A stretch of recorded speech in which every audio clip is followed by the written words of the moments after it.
Good morning to all. നമുക്കിന്ന് പഠിക്കാനുള്ള topic cost of redeemable debt ആണ്. നമ്മൾ കോസ്റ്റ് ഓഫ് ക്യാപിറ്റൽ എന്ന് പറഞ്ഞ ടോപ്പിക്കാണ് പഠിച്ചുകൊണ്ടിരിക്കുന്നത്. കോസ്റ്റ് ഓഫ് ക്യാപിറ്റൽ എന്ന് പറഞ്ഞാൽ ഇൻവെസ്റ്റേഴ്സ് എക്സ്പെക്റ്റ് ചെയ്യുന്ന റേറ്റ് ഓഫ് റിട്ടേൺ ആണ് നമ്മൾ കോസ്റ്റ് ഓഫ് ക്യാപിറ്റൽ എന്ന് പറയുന്നത്. അത് നമ്മൾ ഫസ്റ്റ് പഠിച്ചുകൊണ്ടിരുന്നത് കോസ്റ്റ് ഓഫ് ഡിബഞ്ചറാണ് ഓർ കോസ്റ്റ് ഓഫ് ഡെറ്റാണ്.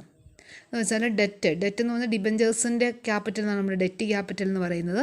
അപ്പോൾ ഈ ഡിബഞ്ചേഴ്സിനെ രണ്ടായിട്ട് ക്ലാസിഫൈ ചെയ്യുന്നുണ്ട്. റെഡീമബിൾ ഡിബഞ്ചേഴ്സ് അതുപോലെ ഇറെഡീമബിൾ ഡിബഞ്ചേഴ്സ് എന്ന് വെച്ചാൽ റെഡീമബിൾ ഡെറ്റ് ആൻഡ് ഇറെഡീമബിൾ ഡെറ്റായിട്ട് നമ്മൾ ക്ലാസിഫൈ ചെയ്യുന്നുണ്ട്. റെഡീമബിൾ എന്ന് പറഞ്ഞാൽ ഈ ഡിബഞ്ചർ ഹോൾഡേഴ്സിന് ഒരു ഫിക്സഡ് പീരീഡിന് ശേഷം അവരുടെ പണം തിരിച്ചു കൊടുക്കുന്നതിനാണ് റെഡീമബിൾ എന്ന് പറയുന്നത്. എന്ന് വെച്ചാൽ മച്യൂരിറ്റി പീരീഡുള്ള ഡിബഞ്ചേഴ്സ് ഡെറ്റിനാണ് റെഡീമബിൾ ഡെറ്റ് എന്ന് പറയുന്നത്. ഒരു 10 വർഷത്തിന് ശേഷം അല്ലെങ്കിൽ 15 വർഷത്തിന് ശേഷം ആ ഡിബഞ്ചർ ഹോൾഡേഴ്സിൻ്റെ പണം തിരിച്ചു കൊടുക്കുന്ന ആ സിസ്റ്റമാണ് ഇവിടെ റെഡീമബിൾ ഡെറ്റിൽ വരുന്നത്. ഈ റെഡീമബിൾ എന്ന് പറഞ്ഞാൽ നമ്മൾ അവിടെ പണം ഒന്നും തിരിച്ചു കൊടുക്കുന്നില്ല. ആ ബിസിനസ് ഫേം എത്ര കാലം ഉണ്ടോ അത്രയും കാലവും ആ വ്യക്തികൾ ആ ബിസിനസ് ഫേമിൻ്റെ ഡിബഞ്ചർ ഹോൾഡേഴ്സ് ആയിരിക്കും. അപ്പോൾ അവിടെ മച്യൂരിറ്റി പീരീഡ് ഉണ്ടാവുകയല്ല, അതാണ് ഈ റെഡീമബിൾ ഡെറ്റ്. മച്യൂരിറ്റി പീരീഡുള്ള ഡെറ്റാണ് റെഡീമബിൾ ഡെറ്റ്. അപ്പോൾ റെഡീമബിൾ ഡെറ്റിൻ്റെ കോസ്റ്റ് ഓഫ് ക്യാപിറ്റൽ കണ്ടുപിടിക്കാനുള്ള ഇക്വേഷൻ ഇതാണ്. അപ്പോൾ നമ്മൾ രണ്ട് രീതിയിലാണ് കണ്ടുപിടിക്കുന്നത്, ബിഫോർ ടാക്സും ആഫ്റ്റർ ടാക്സുമാണ്. പക്ഷെ നമ്മൾ എപ്പോഴും ആൻസർ ചെയ്യുമ്പോൾ ആഫ്റ്റർ ടാക്സിൽ വേണം കണ്ടുപിടിക്കാൻ. അപ്പോൾ ബിഫോർ ടാക്സ് ആണെങ്കിൽ ഇക്വേഷൻ ഇതാണ്. കോസ്റ്റ് ഓഫ് ഡെറ്റ് നമ്മൾ കെ ഡി എന്ന് പറഞ്ഞാണ് സൂചിപ്പിക്കുന്നത്. K D is equal to I plus 1 by n into RV minus NB divided by half of RV plus NB into 100. ഇതാണ് ഇക്വേഷൻ. ബിഫോർ ടാക്സ് ആണെങ്കിൽ equation നിങ്ങൾ by heart ചെയ്ത് വെക്കണം. അതിനകത്ത് ഐ എന്ന് പറയുന്നത് ഇൻട്രസ്റ്റ് ആണ്, എന്ന് വെച്ചാൽ ഡിബഞ്ചർ ഹോൾഡേഴ്സിന് കൊടുക്കുന്ന ഇൻട്രസ്റ്റ് ആണ്. എന്താ ഐ എന്നുകൊണ്ട് ഉദ്ദേശിക്കുന്ന എൻ എന്ന് പറഞ്ഞാൽ number of years in which debt is to be redeemed. എന്ന് പറഞ്ഞാൽ എത്ര വർഷമാണ് ഈ ഡെറ്റ് നമുക്ക് റിഡീം ചെയ്യാൻ വേണ്ടിയുള്ളത്. എന്ന് വെച്ചാൽ മച്യൂരിറ്റി പീരീഡ് എത്ര പീരീഡാണ്, 10 വർഷം അല്ലെങ്കിൽ 5 വർഷം പറയല്ലേ, അതാണ് എന്നുകൊണ്ട് ഉദ്ദേശിക്കുന്നത്. എന്ന് പറഞ്ഞാൽ number of years in which debt is to be redeemed. R V എന്ന് പറഞ്ഞാൽ redeemable value or maturity value of ഡെറ്റാണ് ആർ വി. എന്ന് വെച്ചാൽ ഇത് നമുക്ക് തിരിച്ച് കിട്ടുന്ന സമയത്ത് 10 വർഷത്തിന് ശേഷം ഈ ഡിബഞ്ചർ തിരിച്ച് കിട്ടുമ്പോൾ എത്ര രൂപയാണ് കിട്ടുന്നത്, അതാണ് ആർ വി എന്നുകൊണ്ട് ഉദ്ദേശിക്കുന്നത്. Means redeemable value of debt or maturity value of debt. Then N B എന്ന് പറഞ്ഞാൽ നെറ്റ് പ്രൊസീഡ്സ് ആണ്. ഓക്കെ, നമ്മൾ നേരത്തെ ചെയ്തതുപോലെ തന്നെയുള്ള നെറ്റ് പ്രൊസീഡ്സിനാണ് പറയുന്നത് എൻ ബി എന്ന് പറയുന്നത്. നമ്മൾ അടുത്തത് പഠിക്കാനുള്ള after tax cost of debt ആണ്. ടാക്സും കൂടെ നമ്മൾ അതിനകത്തുനിന്ന് കുറയ്ക്കുന്നു. എന്ന് വെച്ചാൽ ഇവിടെ ബിഫോർ ടാക്സ്, ഇതിൽ നിന്ന് ടാക്സും കൂടെ കുറയ്ക്കുന്നതാണ് ആഫ്റ്റർ ടാക്സ്. അപ്പോൾ after tax cost of debt കണ്ടുപിടിക്കാനുള്ള ഇക്വേഷൻ ഇതാണ്. K D is equal to I into 1 minus T plus 1 by n into RV minus NB divided by half of RV plus NB into 100. ഇതാണ് ഇതിനകത്ത് T 1 minus T മാത്രം addition ആയിട്ട് വരുന്നുള്ളൂ. മറ്റേത് before ടാക്സിന് അതേ equation തന്നെയാണ്. ഇതിനകത്ത് ആകെ ആഫ്റ്റർ ടാക്സ് വരുന്ന ഐയുടെ കൂട്ടത്തിൽ 1 മൈനസ് ടിയും കൂടെ വരുന്നതേ ഉള്ളൂ. ഇനി നമുക്കൊരു ക്വസ്റ്റ്യൻ എങ്ങനെയാണ് ചെയ്യുന്നതെന്ന് നോക്കാം. ഈ ക്വസ്റ്റ്യൻസ് നിങ്ങൾ ബൈ ഹാർട്ട് ചെയ്യണം, എങ്കിൽ മാത്രമേ നമുക്ക് ആൻസർ ചെയ്യാൻ പറ്റുള്ളൂ. എക്സാമിന് ചോദിക്കാൻ സാധ്യതയുള്ള ഒരു ടോപ്പിക്കാണ്. ക്വസ്റ്റ്യൻ ഇതാണ്. X Limited issues 10% debentures of rupees 10 lakhs and realizes rupees 9,80,000 after paying 2% commission to brokers. The debentures are redeemable at the end of 10th year. The rate of tax is 30%. Compute cost of capital. ഇവിടെ പറയുന്നത് X limited 10% ഡിബഞ്ചേഴ്സാണ് issue ചെയ്തത്. അതിൻ്റെ പാർ value 10 ലക്ഷം രൂപയാണ്. 10 lakhs റുപ്പീസാണ് par value. 10 lakhs റുപ്പീസാണ്. And realises rupees 9,80,000. 10 ലക്ഷം രൂപയുടെ debenture issue ചെയ്തപ്പം അതിൽ നിന്ന് കിട്ടിയത് 9,80,000 രൂപയാണ്.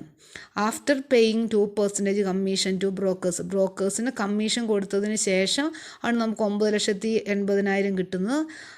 അന്നേരം ബാക്കി 10 ലക്ഷമായിരുന്നു, ബാക്കി 20,000 കമ്മീഷനൊക്കെ ആയിട്ട് പോയതായിരിക്കും. അപ്പോൾ ആഫ്റ്റർ പേയിങ് എന്ന് പറഞ്ഞിട്ട് വീണ്ടും നമ്മൾ കമ്മീഷൻ കുറയ്ക്കേണ്ട ആവശ്യമില്ല. നമുക്ക് കിട്ടുന്നത് 9,80,000 രൂപയാണ് കിട്ടുന്നത്. അപ്പോൾ 80,80,000 എന്ന് പറഞ്ഞാൽ എന്തായിരിക്കും, എൻ ബി ആയിരിക്കും അല്ലേ. N B is equal to 9,80,000 ആണ്. കാരണം നമ്മൾ ഇഷ്യൂ ചെയ്യുന്ന ഡിബഞ്ചറിന്മേൽ കിട്ടുന്ന പണം, നമ്മൾ ഡിബഞ്ചർ ഇഷ്യൂ ചെയ്യുമ്പോൾ ആ ഡിബഞ്ചറിന്മേൽ എത്ര എമൗണ്ടാണ് കിട്ടുന്നത്, അതിനാണ് നമ്മൾ എൻ ബി നെറ്റ് പ്രൊസീഡ്സ് എന്നുകൊണ്ട് ഉദ്ദേശിക്കുന്നത്. അപ്പോൾ N B is equal to 9,80,000 ആണ്.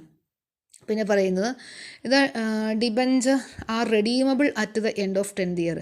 ഡിബഞ്ചേഴ്സ് റെഡീം ചെയ്യുന്നത് 10 വർഷത്തിന് ശേഷമാണ്, അല്ലെങ്കിൽ 10ാമത്തെ വർഷമാണ്. അപ്പം n = 10 ആണ് അല്ലേ. n = എന്ന് വെച്ചാൽ number of years in which debt is to be redeemed എന്ന് പറഞ്ഞാൽ 10 ഇയേഴ്സ് ആണ്. n = 10 ആണ്.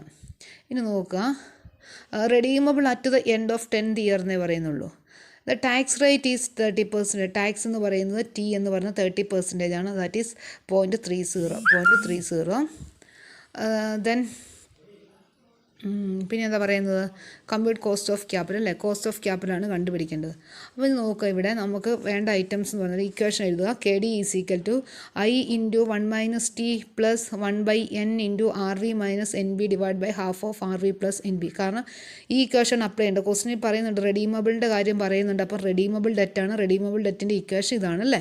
റെഡീമബിൾ ഡെറ്റ് കണ്ടുപിടിക്കാനുള്ള കോസ്റ്റ് ഓഫ് ഡെറ്റ് റെഡീമബിൾ ഡെറ്റിൻ്റെ കേസിൽ കോസ്റ്റ് ഓഫ് ക്യാപിറ്റൽ കണ്ടുപിടിക്കാനുള്ള ഇക്വേഷൻ എഴുതുക. ഇക്വേഷൻ എഴുതിയിട്ട് ഓരോ ഐറ്റവും നമ്മൾ സൈഡിലേക്ക് എഴുതുക. I = ഇൻട്രസ്റ്റ് ആണ്. ഇൻട്രസ്റ്റ് എന്ന് പറഞ്ഞാൽ എത്രയാണ്?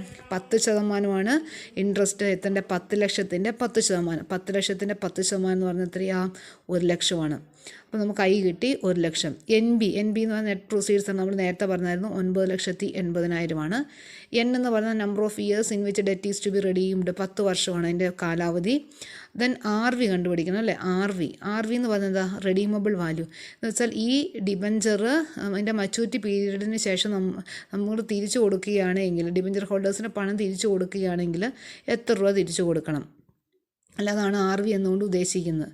ഈ ഡിബഞ്ചറിന് തിരിച്ചു കൊടുക്കുന്ന സമയത്ത് അല്ലേ, നമ്മൾ ഡിബഞ്ചർ 10 വർഷത്തിന് ശേഷം ഡിബഞ്ചറിൻ്റെ മച്യൂരിറ്റി പീരീഡ് തീരുന്ന സമയത്ത് നമ്മൾ ഡിബഞ്ചർ ഹോൾഡേഴ്സിന് എന്ന് വെച്ചാൽ ബിസിനസ് ഫേം ഡിബഞ്ചർ ഹോൾഡേഴ്സിന് പണം തിരിച്ചു കൊടുക്കണം. അപ്പോൾ എത്ര രൂപ കൊടുക്കണം? അപ്പോൾ ഇവിടെ redeemable at the end of 10th ഇയറിനെ പറയുന്നുള്ളൂ. റെഡീമബിൾ 10 വർഷത്തിന് ശേഷം അല്ലെങ്കിൽ 10ാമത്തെ വർഷം റെഡീം ചെയ്യണമെന്നേ പറയുന്നുള്ളൂ. അതെങ്ങനെ റെഡീം ചെയ്യുന്നതെന്നൊന്നും പറയുന്നില്ല. അപ്പം അങ്ങനെയൊന്നും പറയുന്നില്ലാത്തതുകൊണ്ട് ഇന്നതുപോലെ അല്ലെങ്കിൽ പാറിലാണ്, പ്രീമിയത്തിലാണ്, ഡിസ്കൗണ്ടിലാണ് റെഡീം ചെയ്യുന്നതൊന്നും പറയുന്നില്ല എങ്കിൽ അതിനർത്ഥം പാറിലാണ് റെഡീം ചെയ്തത്. ഇനി പ്രീമിയത്തിലാണ് റെഡീം ചെയ്യുന്നത് നമ്മൾ പ്രീമിയത്തിലായിരിക്കും എഴുതേണ്ടത്, ഡിസ്കൗണ്ടിലാണെങ്കിൽ ഡിസ്കൗണ്ട്. അപ്പം ഇവിടെ ഒന്നും പറയുന്നില്ല. Redeemable at the end of 10th ഇയറിനെ പറയുന്നുള്ളൂ. അപ്പം 10ാമത്തെ വർഷം നമ്മൾ റെഡീം ചെയ്യുമെന്ന് പറഞ്ഞാൽ അത് പാറിൽ, ഇവിടെ ഒന്നും പറയുന്നില്ലാത്തതുകൊണ്ട് പാറിലായിരിക്കും റെഡീം ചെയ്യുന്നത്. അപ്പം RV എന്ന് പറഞ്ഞാൽ പാർ വാല്യൂ എത്രയായിരുന്നു? 10 ലക്ഷമാണ്. RV = 10 lakhs ആണ്. ഇനി ഇത് നമ്മൾ ഇക്വേഷനിലേക്ക് അപ്ലൈ ചെയ്യുക. അപ്പോൾ എന്താ? I എന്ന് പറഞ്ഞാൽ 1 lakh നമ്മൾ കണ്ടുപിടിച്ചത്. I എന്ന് പറയുന്നത് 1 lakh ആണ്. 1 lakh × 1 - T 0.30 ആണ് അല്ലേ. 30% നമ്മൾ ശതമാനം മാറ്റി 0.30 എന്ന് എഴുതി. പ്ലസ് 1/n എന്ന് പറഞ്ഞാൽ എത്ര? 10 ആണ്. RV എന്ന് പറഞ്ഞാൽ 10 lakhs ആണ്. മൈനസ് NB 9,80,000 ആണ്. ½ ഓഫ് 10 lakh + 9,80,000. ദെൻ നമ്മളത് കാൽക്കുലേറ്റ് ചെയ്യുമ്പോൾ നമുക്ക് ഇതുപോലെ കിട്ടും. മുഴുവൻ നമ്മൾ കാൽക്കുലേറ്റ് ചെയ്യുമ്പോൾ 9.82% കിട്ടും. 9.2% കിട്ടും. അടുത്ത ക്വസ്റ്റ്യൻ നോക്കുക. P Limited decide to issue debentures. It has the following options. P Limited debenture issue ചെയ്യാൻ വേണ്ടി തീരുമാനിക്കുകയാണ്. അതിൻ്റെ ഓപ്ഷൻസ് ആണ് ഇവിടെ പറയുന്നത്. ഫസ്റ്റ് ഓപ്ഷൻ എന്ന് പറഞ്ഞാൽ issue 10% debentures of ₹100 each at par. Okay, 10% debenture അല്ലേ. ഇവിടെ പറയുന്നത് 10% ഡിബഞ്ചറാണ് ഇഷ്യൂ ചെയ്യുന്നത്. 100 രൂപയാണ്. ഒരു ഡിബഞ്ചറിൻ്റെ വാല്യൂ 100 രൂപയാണ്. അത് പാറിലാണ് ഇഷ്യൂ ചെയ്യുന്നത്. ഇത്രേ പറയുന്നുള്ളൂ. Issue 10% debentures of ₹100 each at പാർ.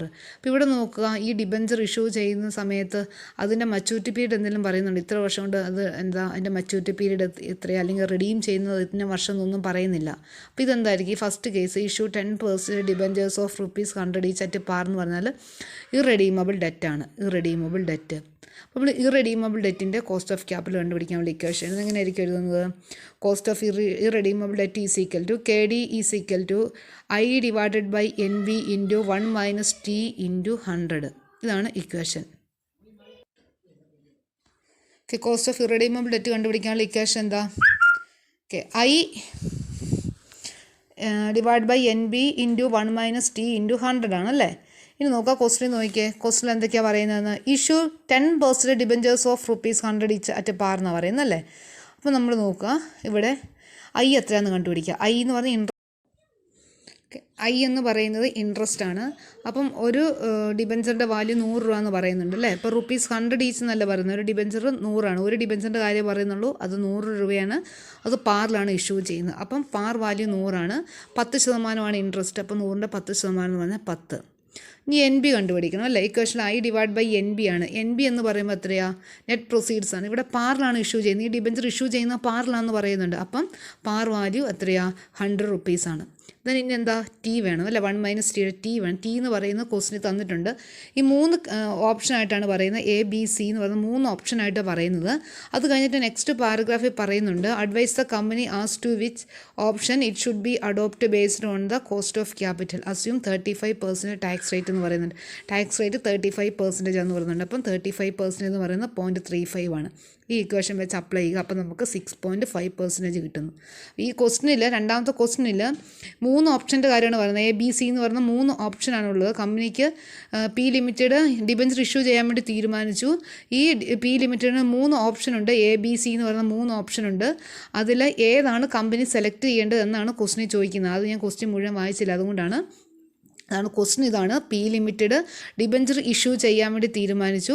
അപ്പം ഈ കമ്പനിക്ക് 3 ഓപ്ഷനുണ്ട്. ആ 3 ഓപ്ഷനാണ് എ ബി സി എന്ന് പറഞ്ഞ് തന്നിരിക്കുന്നത്. അതിന് കോമൺ ആയിട്ട് ഈ കമ്പനിയുടെ ടാക്സ് റേറ്റും പറയുന്നുണ്ട്. 35% ടാക്സ് റേറ്റ് ആണെന്നും പറയുന്നുണ്ട്. അങ്ങനെയെങ്കിൽ ഈ എ ആണോ ബി ആണോ സി ആണോ ഇതിനകത്ത് ഏതാണ് കമ്പനി സെലക്ട് ചെയ്യേണ്ടത്? അതാണ് ഏതാണ് കമ്പനി സെലക്ട് ചെയ്യേണ്ടത്? അതാണ് ക്വസ്റ്റിന് ചോദിച്ചിരിക്കുന്നത്. അപ്പോൾ നമ്മൾ എയുടെ കണ്ടുപിടിച്ച് എന്ന് പറഞ്ഞാൽ issue 10% debentures of ₹100 each at par എന്നാണ് പറയുന്നത് അല്ലേ. അപ്പോൾ ഇതെന്ന് പറഞ്ഞാൽ ഇറഡീമബിൾ ഡെറ്റ് ആണ്. അപ്പോൾ ഇറഡീമബിൾ ഡെറ്റിൻ്റെ കോസ്റ്റ് ഓഫ് ക്യാപിറ്റൽ കണ്ടുപിടിച്ച് നമുക്ക് ആൻസർ കിട്ടിയത് 6.5% ആണ്. ഇനി അടുത്തത് രണ്ടാമത്തെ കേസാണ്. രണ്ടാമത്തെ ക്വസ്റ്റ്യൻ നോക്കുക. Issue 10 year 8% debentures of ₹100 each at discount of 5%. Underwriting commission 2% of face value അല്ലേ. ഇവിടെ പറയുന്നത് കമ്പനി 8% ഡിബഞ്ചറാണ് ഇഷ്യൂ ചെയ്യുന്നത്.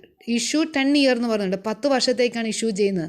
അപ്പോൾ 10 വർഷം പറഞ്ഞിട്ടുണ്ടെങ്കിൽ അതിൻ്റെ അർത്ഥം എന്താ? റെഡീമബിൾ ഡെറ്റ് ആണല്ലേ.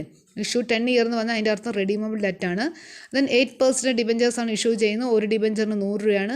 അത് ഡിസ്കൗണ്ടിലാണ് ഇഷ്യൂ ചെയ്യുന്നത്. 5% ഡിസ്കൗണ്ടിലാണ് ഇഷ്യൂ ചെയ്യുന്നത്. അണ്ടർറൈറ്റിംഗ് കമ്മീഷൻ 2% ഓഫ് ഫേസ് വാല്യൂ എന്നാണ് പറയുന്നത്. അണ്ടർറൈറ്റിംഗ് കമ്മീഷൻ ഫേസ് വാല്യൂവിൻ്റെ 2% ആണ്. അപ്പോൾ ഇവിടെ ഇവിടെ എന്താ? റെഡീമബിൾ ഡെറ്റ് ആണ്. അപ്പോൾ റെഡീമബിൾ ഡെറ്റിൻ്റെ കോസ്റ്റ് ഓഫ് ക്യാപിറ്റൽ കണ്ടുപിടിക്കാനുള്ള ഇക്വേഷൻ എഴുതുക. KD is equal to I into 1 minus T plus 1/n into RV minus NB divided by half of RV plus NB.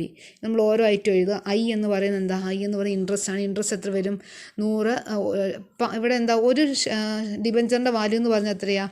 ഒരു ഡിബഞ്ചറിൻ്റെ വാല്യൂ എന്ന് പറയുന്നത് 100 രൂപയെന്ന് പറയുന്നുണ്ടല്ലോ. 100 രൂപയാണ്. അതിൻ്റെ 8%. 100ൻ്റെ 8% എന്താ? ഇൻട്രസ്റ്റ്. അപ്പോൾ എഴുതാം 100ൻ്റെ 8% എന്ന് പറഞ്ഞാൽ എത്രയാണ്? 8 വരും. ടി അടുത്ത എന്താ? ടി ആണ് അല്ലേ. ഇക്വേഷൻ അടുത്തായിട്ടും ടി ആണ്. ടി എന്ന് പറഞ്ഞാൽ ടാക്സ് റേറ്റ് ആണ്. കോമൺ ആയിട്ടുള്ള ടാക്സ് റേറ്റ് ആണ്. ഇവിടെ 3 കേസിനും കോമൺ ആയിട്ട് 35% എന്നാണ് പറയുന്നത്. അപ്പം ഇവിടെ എത്ര വരും? ടാക്സ് റേറ്റ് 0.35 വരും. 35-ന് നമ്മൾ ശതമാനം മാറ്റുമ്പോൾ 0.35 വരും. ദെൻ എൻ ആണ്. അടുത്തായിട്ട് എൻ ആണ് അല്ലേ. എൻ എന്ന് പറയുന്നത് എന്താ? നമ്പർ ഓഫ് ഇയേഴ്സ് അല്ലേ. ഇവിടെ എത്ര വർഷമായി ഈ ഡിബഞ്ചർ? എത്ര വർഷത്തേക്ക് ഡിബഞ്ചർ ഇഷ്യൂ ചെയ്ത്? 10 വർഷത്തേക്കാണ്. ഇഷ്യൂ 10 year എന്ന് പറയുന്നുണ്ട്. അപ്പോൾ എൻ ഈസ് ഈക്വൽ ടു 10 വരും. N is equal to 10. Then R V എന്ന് പറയുന്നത് എന്താ? റെഡീമബിൾ വാല്യൂ ആണ്. ഇവിടെ റെഡീം ചെയ്യുന്നതിൻ്റെ പ്രത്യേകിച്ചൊന്നും പറഞ്ഞില്ല. ഇഷ്യൂ 10 year പറയുന്നുള്ളൂ. എന്ന് വെച്ചാൽ 10 വർഷത്തേക്കാണ് ഇഷ്യൂ ചെയ്ത് 10 വർഷം കഴിയുമ്പം ഈ ഡിബഞ്ചറിൻ്റെ പണം നമ്മൾ തിരിച്ചു കൊടുക്കണം. അത്രേ പറയുന്നുള്ളത്. എങ്ങനെയാണെന്നൊന്നും പറയുന്നില്ല. അപ്പോൾ അങ്ങനെ എങ്ങനെയാണെന്നൊന്നും പറയുന്നില്ലെങ്കിൽ അതിൻ്റെ അർത്ഥം പാറിലായിരിക്കും നമ്മൾ ഇഷ്യൂ ചെയ്യുന്നത്. പാറിലായിരിക്കും റെഡീം ചെയ്യുന്നത്. ഇഷ്യൂ അല്ല, റെഡീം ചെയ്യുന്നത്. അപ്പം അതിൻ്റെ പാർ വാല്യൂ തന്നെയാണ് എടുക്കേണ്ടത്. അപ്പോൾ എന്താ? ഇവിടെ ആർ വി എന്ന് പറയുന്ന പാർ വാല്യൂ 100 തന്നെ എടുക്കുക. എൻ ബി അടുത്ത എൻ ബി ആണ് അല്ലേ. എൻ ബി എന്ന് പറയുന്നത് എന്താ? എൻ ബി എന്ന് പറയുന്നത് ഇവിടെ നോക്കുക. എൻ ബിയുടെ കാര്യം ഇവിടെ എന്താ ക്വസ്റ്റിനിൽ പറഞ്ഞതെന്ന് നോക്കിയേ. ഇവിടെ ഡിബഞ്ചർ ഇഷ്യൂ ചെയ്യുന്നത് ഡിസ്കൗണ്ടിലാണ്. 5% ഡിസ്കൗണ്ടിലാണ് ഇഷ്യൂ ചെയ്യുന്നത്. അപ്പോൾ ഡിസ്കൗണ്ട് വാല്യൂ കണ്ടുപിടിക്കുക. 5% ഡിസ്കൗണ്ടിലാണ്. അപ്പോൾ എത്രയാണ്? 100ൻ്റെ 5% കുറയ്ക്കുക. ഡിസ്കൗണ്ട് കുറച്ച് കഴിയുമ്പോൾ നമുക്ക് 95 കിട്ടുന്നു. പിന്നെ ക്വസ്റ്റിനിൽ പറയുന്നുണ്ട് അണ്ടർറൈറ്റിംഗ് കമ്മീഷൻ 2% ഓഫ് ഫേസ് വാല്യൂ. ഇപ്പോൾ അണ്ടർറൈറ്റിംഗ് കമ്മീഷൻ എന്ന് പറഞ്ഞാൽ നമ്മൾ ഈ കിട്ടുന്ന പണത്തിൽ നിന്ന് കുറയ്ക്കണം അല്ലേ. നമുക്ക് 95 രൂപ. 100 രൂപയുടെ വാല്യൂ ഉള്ള ഡിബഞ്ചറാണ്. 5% ഡിസ്കൗണ്ട് നമ്മൾ ഇഷ്യൂ ചെയ്യുമ്പോൾ 95 രൂപ കിട്ടുന്നു. ഈ 95-ൽ നിന്ന് നിന്ന് നമ്മളെന്താ അണ്ടർറൈറ്റിംഗ് കമ്മീഷന് 2% കുറയ്ക്കുന്നത്. അണ്ടർറൈറ്റിംഗ് കമ്മീഷൻ കുറയ്ക്കുന്ന ഇവിടെ പറയുന്നുണ്ട് ഫേസ് വാല്യൂവിൻ്റെ 2% എന്ന് പറയുന്നുണ്ട് അല്ലേ. ഫേസ് വാല്യൂ എന്ന് പറഞ്ഞാൽ 100 100ൻ്റെ 2% എന്ന് വെച്ചാൽ 95 നിന്ന് 100ൻ്റെ 2%. 100 എന്ന് പറഞ്ഞാൽ ഫേസ് വാല്യൂ ആണ്. ഫേസ് വാല്യൂൻ്റെ 2% എത്രയാണെന്ന് കണ്ടുപിടിക്കുക, അത് 95 നിന്ന് കുറയ്ക്കുക, ദാറ്റ് ഈസ് 93. അപ്പം NB എന്ന് പറയുന്നത് 93 എന്ന് വെച്ചാൽ ഈ ഡിബെഞ്ചർ ഇഷ്യൂ ചെയ്യുമ്പോൾ കമ്പനി കിട്ടുന്ന പണം 100 രൂപയുടെ ഡിബെഞ്ചർ 95 രൂപയ്ക്കാണ് കിട്ടുന്നത്, കാരണം 5% ഡിസ്കൗണ്ടിലാണ് കിട്ടുന്നത്. അതുകൂടാതെ പാർ വാല്യൂവിൻ്റെ 2% നമുക്ക് അണ്ടർറൈറ്റിംഗ് കമ്മീഷനും വരുന്നുണ്ട്. അപ്പം ദാറ്റ് ഈസ് 93 റുപ്പീസാണ് കിട്ടുന്നത്. അപ്പം NB ഈസ് ഈക്വൽ ടു 93. ഇനി നമ്മൾ ഇക്വേഷനിലേക്ക് അപ്ലൈ ചെയ്തേ. ഇക്വേഷനിലേക്ക് അപ്ലൈ ചെയ്യുമ്പോൾ എങ്ങനെ വരും? ഇക്വേഷനിലേക്ക് അപ്ലൈ ചെയ്യുമ്പം അതെ 8 into 1 minus 0.35 plus 1/10 into 100 minus 93 divide by half of 100 plus 93. നമ്മൾ ഇക്വേഷൻ അപ്ലൈ ചെയ്ത് കഴിയുമ്പോൾ ആൻസർ കിട്ടുന്നു 6.1% കിട്ടുന്നു. 6.1% കിട്ടുന്നു. ഇനി അടുത്ത് നോക്കിയാൽ മൂന്നാമത്തെ ക്വസ്റ്റ്യൻ എന്താണെന്ന് നോക്കിയേ. മൂന്നാമത്തെ item issue 8 year 9% debentures of ₹100 each at a premium of 5%. Underwriting commission 2% and flotation cost 1%. ഇവിടെ പറയുന്ന കമ്പനി ഇഷ്യൂ 8 year അല്ലെ 8 വർഷത്തേക്കാണ് ഡിബെഞ്ചർ ഇഷ്യൂ ചെയ്യുന്നത്. 9% ഡിബെഞ്ചേഴ്സാണ് ഇഷ്യൂ ചെയ്യുന്നത്. ഒരു ഡിബെഞ്ചറിൻ്റെ വാല്യൂ 100 രൂപയാണ്. ദെൻ അത് പ്രീമിയത്തിലാണ് ഇഷ്യൂ ചെയ്യുന്നത്, 5% പ്രീമിയത്തിലാണ് ഇഷ്യൂ ചെയ്യുന്നത്. അണ്ടർറൈറ്റിംഗ് കമ്മീഷൻ 2% ആൻഡ് ഫ്ലോട്ടേഷൻ കോസ്റ്റ് 1%. ഇത്രയാണ് പറയുന്നത്. നമുക്കറിയാം ഇവിടെ 8 year ഇഷ്യൂ 8 year എന്ന് പറഞ്ഞാൽ എന്താ, 8 വർഷത്തേക്ക് വേണ്ടിയാണ് ഇഷ്യൂ ചെയ്യുന്നത്. അതിനർത്ഥം ഇതെന്താ റെഡീമബിൾ ഡെറ്റാണ്. അപ്പോൾ റെഡീമബിൾ ഡെറ്റിൻ്റെ കോസ്റ്റ് ഓഫ് ക്യാപിറ്റൽ കണ്ടുപിടിക്കാൻ വേണ്ടി ഇക്വേഷൻ വേണം എഴുതാൻ. അപ്പോൾ റെഡീമബിൾ ഡെറ്റിൻ്റെ കോസ്റ്റ് ഓഫ് ക്യാപിറ്റൽ കണ്ടുപിടിക്കാനുള്ള ഇക്വേഷൻ എന്താ, സെയിം തന്നെ, I ഇൻറ്റു 1 മൈനസ് ടി അല്ലേ, I into 1 minus T plus 1/n into RV minus NB divide by half of RV plus NB into 100. ഇപ്പോൾ നമ്മൾ ഓരോ ഐറ്റം എഴുതുക, ഇക്വേഷനുള്ള ഓരോ ഐറ്റം എഴുതുക. I എന്ന് പറയുന്നത് ഇൻട്രസ്റ്റ് ആണ് അല്ലേ. ഇൻട്രസ്റ്റ് 100 രൂപയുടെ ഡിബെഞ്ചറാണ് ഇഷ്യൂ ചെയ്യുന്നത്. 9% ഇതിൻ്റെ 100ൻ്റെ 9% എന്ന് പറയുന്നത് 9 ആണ്. അപ്പോൾ I ഈസ് ഈക്വൽ ടു 9 ആണ്. ദെൻ ടി എന്ന് പറയുന്നത് നമുക്ക് ടാക്സ് റേറ്റിൻ്റെ കാര്യം പറഞ്ഞായിരുന്നു, 0.35 ആണ്. 35% വന്ന് 35 ആണ്. നമ്പർ ഓഫ് ഇയേഴ്സ് അല്ലേ, ഈ ഡിബെഞ്ചറിൻ്റെ എത്ര വർഷത്തേക്കാണ്, 8 year എന്ന് പറയുന്നുണ്ട് അല്ലേ. ഇവിടെ ക്വസ്റ്റിനിൽ പറയുന്നുണ്ട് ഇഷ്യൂ 8 year എന്ന് പറയുന്നുണ്ട്. അപ്പം N ഈസ് ഈക്വൽ ടു 8 ആണ്. RV എന്ന് പറഞ്ഞാൽ റെഡീം ചെയ്യുന്ന കാര്യം പറയുന്നുണ്ടോ? റെഡീം ചെയ്യുന്ന കാര്യമൊന്നും പറയുന്നില്ല അല്ലേ. 8 വർഷത്തേക്കെന്നേ പറയുന്നുള്ളൂ. 8 വർഷത്തേക്കാണ് ഡിബെഞ്ചർ ഇഷ്യൂ ചെയ്യുന്നത്. അപ്പോൾ 8 വർഷം കഴിയുമ്പോൾ റെഡീം ചെയ്യേണ്ടതാണ്. അപ്പോൾ റെഡീം ചെയ്യുന്നതിൻ്റെ കാര്യം പറയുന്നില്ലെങ്കിൽ നമ്മൾ പാറിലാണ് റെഡീം ചെയ്യേണ്ടത്. പാർ വാല്യൂ 100 ആണ്. അപ്പോൾ 100 രൂപയ്ക്ക് തന്നെയാണ് നമ്മൾ റെഡീം ചെയ്യേണ്ടത്. അതിന് NB എന്ന് പറയുന്നത് നെറ്റ് പ്രൊസീഡ്സ് ആണ്. നെറ്റ് പ്രൊസീഡ്സ് നമുക്കറിയാം. ഇവിടെ നോക്കുക, ഇത് ഇഷ്യൂ ചെയ്യുന്നത് എത്രയാണ്, 100 രൂപയുടെ ഡിബെഞ്ചർ 5% പ്രീമിയത്തിലാണ് ഇഷ്യൂ ചെയ്യുന്നത്. 100 രൂപയുടെ ഡിബെഞ്ചർ 5% പ്രീമിയത്തിൽ ഇഷ്യൂ ചെയ്യുമ്പോൾ നമുക്കറിയാം 100 പ്ലസ് 5% എന്ന് പറഞ്ഞാൽ 105 ആണ്. 105 രൂപ കിട്ടും. അതിൽ നിന്ന് നമുക്കറിയാം അണ്ടർറൈറ്റിംഗ് കമ്മീഷനും ബ്രോക്കറേജിൽ underwriting commission 2%, flotation cost 1%, total 2 plus 3% നമ്മൾ അണ്ടർറൈറ്റിംഗ് കമ്മീഷനും ബ്രോക്കറേജ് ഫീസൊക്കെ ആയിട്ട് കൊടുക്കണം. അപ്പോൾ നമ്മൾ സാധാരണ 3% എന്ന് പറയുന്നത് ഈ എത്ര രൂപയാണ് കിട്ടുന്നത് അതിൻ്റെ 3% ആണ് എടുക്കേണ്ടത്. നമുക്കിവിടെ 105 രൂപയാണ് കിട്ടുന്നത്. 100 രൂപയുടെ ഡിബെഞ്ചർ 5% പ്രീമിയത്തിൽ ഇഷ്യൂ ചെയ്യുമ്പോൾ നമുക്ക് 105 രൂപ കിട്ടുന്നു. ആ 105 രൂപയുടെ 3% ആണ് എടുക്കേണ്ടത്. 105 രൂപയുടെ 3% എന്ന് പറയുന്നത് എടുക്കുക. അപ്പോൾ അത് ഈ 105 നിന്ന് ആ എമൗണ്ട് എത്രയാണ് അത് കുറയ്ക്കും, നമുക്ക് 101.85 കിട്ടും. 105 നിന്ന് 105ൻ്റെ 3% കണ്ടുപിടിക്കുക, എന്നിട്ട് ആ 105 നിന്ന് കുറയ്ക്കുക, ദാറ്റ് ഈസ് 101.85. ശ്രദ്ധിക്കുക, ഇങ്ങനെയാണ് എഴുതേണ്ടത്. നമുക്ക് ഫ്ലോട്ടേഷൻ കോസ്റ്റ് ബ്രോക്കറേജ് ഫീസൊക്കെ പെർസെൻറ്റേജിൽ തരികയാണെങ്കിൽ കിട്ടുന്ന എമൗണ്ടിൽ നിന്ന് വേണം കുറയ്ക്കാൻ. അപ്പോൾ നിങ്ങൾക്ക് തൊട്ട് മുന്നേ നമ്മൾ അങ്ങനെയല്ലോ ചെയ്തതെന്ന്. തൊട്ട് മുന്നത്തെ ക്വസ്റ്റിനിൽ എന്താ പറയുന്നത്, ഇവിടെ പറയുന്നത് ഫ്ലോട്ടേഷൻ കോസ്റ്റിൻ്റെ കാര്യം എന്താ പറയുന്നത്, ഈ ക്വസ്റ്റിനിൽ പറയുന്നത് അണ്ടർറൈറ്റിംഗ് കമ്മീഷൻ 2% ഓഫ് ഫേസ് വാല്യൂ എന്ന് പറയുന്നുണ്ട് അല്ലേ. ഇവിടെ 2% ഓഫ് ഫേസ് വാല്യൂ എന്നാണ് പറയുന്നത്. അപ്പം ഫേസ് വാല്യൂ 100 രൂപയാണ്, 100ൻ്റെ 2%. ഇനി അണ്ടർറൈറ്റിംഗ് കമ്മീഷൻ 2% എന്നേ പറയുന്നുള്ളെങ്കിൽ 95ൻ്റെ 2% കണ്ടുപിടിച്ചിട്ട് 95ൽ നിന്ന് കുറയ്ക്കണമായിരുന്നു. ഇവിടെ പറയുന്നുണ്ട് ഫേസ് വാല്യൂവിൻ്റെ 2% എന്ന് പറയുന്നുള്ളതുകൊണ്ടാണ് നമ്മൾ ഫേസ് വാല്യൂ ആയ 100ൽ നിന്ന് 100ൻ്റെ 2% കണ്ടിട്ട് 95ൽ നിന്ന് കുറയ്ക്കുന്നത്. അത് നിങ്ങൾ ഓർത്തിരുന്ന് എഴുതണം. സാധാരണ ഒന്നും പറയുന്നില്ല എങ്കിൽ നമ്മൾ കിട്ടുന്ന എമൗണ്ടിൽ നിന്നാണ് കുറയ്ക്കേണ്ടത്. അപ്പോൾ നമുക്കിവിടെ കിട്ടി NB 101.85 കിട്ടി. ഇനി അതെല്ലാം ഇക്വേഷനിലേക്ക് അപ്ലൈ ചെയ്യുക. ഇക്വേഷനിലേക്ക് അപ്ലൈ ചെയ്യുമ്പോൾ നമുക്ക് കിട്ടുന്ന ആൻസർ 5.56% ആണ്. 5.56 നിങ്ങളത് ഇക്വേഷനിലേക്ക് അപ്ലൈ ചെയ്താൽ മതി. അപ്ലൈ ചെയ്താൽ എഴുതുക. അപ്പോൾ 5.56% കിട്ടി. ഇനി അത് നമ്മൾ ഇതിനകത്ത് ഏത് ഓപ്ഷനാണ് കമ്പനി സെലക്ട് ചെയ്യേണ്ടതെന്ന് ചോദിക്കുന്നുണ്ട് അല്ലേ. 3 ഓപ്ഷനാണുള്ളത്. ആ 3 ഓപ്ഷനിൽ ഏറ്റവും ബെസ്റ്റ് ആയിട്ടുള്ള ഓപ്ഷൻ വേണം കമ്പനി സെലക്ട് ചെയ്യാൻ. അപ്പോൾ കമ്പനി സാധാരണ ഇതിൽ ഏതായിരിക്കും സെലക്ട് ചെയ്യുന്നത്? ഏറ്റവും കുറഞ്ഞ കോസ്റ്റ് ഓഫ് ക്യാപിറ്റൽ ഏതാണോ അതായിരിക്കും കമ്പനി സെലക്ട് ചെയ്യുന്നത്. അപ്പോൾ ഫസ്റ്റ് കേസിലെ കോസ്റ്റ് ഓഫ് ക്യാപിറ്റൽ എത്രയായിരുന്നു? ഫസ്റ്റ് കേസിലെ കോസ്റ്റ് ഓഫ് ക്യാപിറ്റൽ 6.5% ആണ്.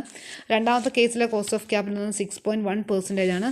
മൂന്നാമത്തെ കേസിലെ കോസ്റ്റ് ഓഫ് ക്യാപിറ്റൽ എന്ന് പറഞ്ഞാൽ 5.56% ആണ്. അപ്പോൾ ഏറ്റവും കുറഞ്ഞ കോസ്റ്റ് ഓഫ് ക്യാപിറ്റൽ ഏതാ? മൂന്നാമത്തെ കേസാണ്. അപ്പോൾ കമ്പനി മൂന്നാമത്തെ കേസിലെ കേസായിരിക്കും സെലക്ട് ചെയ്യുന്നതാണ് ഇവിടെ പറയുന്നത്. Since cost of capital is least in the case of option C, so the company should issue 8-year debenture at a premium of 5%. എന്ന് വെച്ചാൽ ഏറ്റവും കുറഞ്ഞ കോസ്റ്റ് ഓഫ് ക്യാപിറ്റൽ 5.56 ആയതുകൊണ്ട് ഈ മൂന്നാമത്തെ കേസായിരിക്കും കമ്പനി സെലക്ട് ചെയ്യുന്നത്. ഈ രീതിയിലാണ് പ്രോബ്ലം ചെയ്യുന്നത്. നിങ്ങൾ ഇത് ചെയ്തതിന് ശേഷം എന്ന് വെച്ചാൽ വീഡിയോ കണ്ടതിന് ശേഷം എന്തെങ്കിലും ഡൗട്ട് ഉണ്ടെങ്കിൽ ചോദിക്കുക. ഓക്കെ.